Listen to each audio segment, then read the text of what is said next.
কখনো আদর্শের সঙ্গে আপোষ করেননি আব্দুল গাফফার চৌধুরী, কখনো কাউকে ছাড় দিয়ে বা তুষ্ট করার জন্য লেখেননি। তার লেখনী আগামী প্রজন্মের কাছে প্রেরণা বলে মন্তব্য করেছেন বাংলাদেশের প্রধান বিচারপতি ওবায়দুল হাসান। রোববার শিল্পকলা একাডেমিতে আব্দুল গাফফার চৌধুরী স্মৃতি সংসদ আয়োজিত এক অনুষ্ঠানে এসব কথা বলেন প্রধান বিচারপতি। তিনি বলেন, ৭৫-এর ১৫ই আগস্ট বঙ্গবন্ধুর হত্যার পর শত প্রতিকূলতার মাঝেও একজন প্রতিবাদী কণ্ঠস্বর ছিলেন আব্দুল গাফফার চৌধুরী। তিনি ছিলেন স্বাধীন বাংলার অভ্যুত্থান ও ইতিহাসের সাক্ষী। প্রধান বিচারপতি বলেন, গাফফার চৌধুরীর আদর্শ ছড়িয়ে দিতে হবে আগামী প্রজন্মের কাছে। তার জীবন ও দর্শন সম্পর্কে প্রকাশনা বের করার আহ্বান জানান প্রধান বিচারপতি ওবায়দুল হাসান।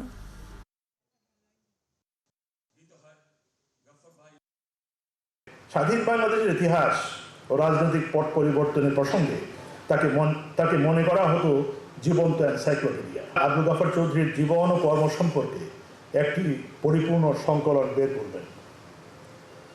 এতে একদিকে যেমন বাংলাদেশের ইতিহাসের অনেক অজানা অধ্যায় আমাদের সামনে উন্মোচিত হবে, ঠিক তেমনি আমাদের পরবর্তী প্রজন্ম আব্দুল গাফফার চৌধুরীর জীবন আদর্শ সম্পর্কে জানবে, তাদের জীবন গড়ার পথ নির্দেশ খুঁজে পাবে।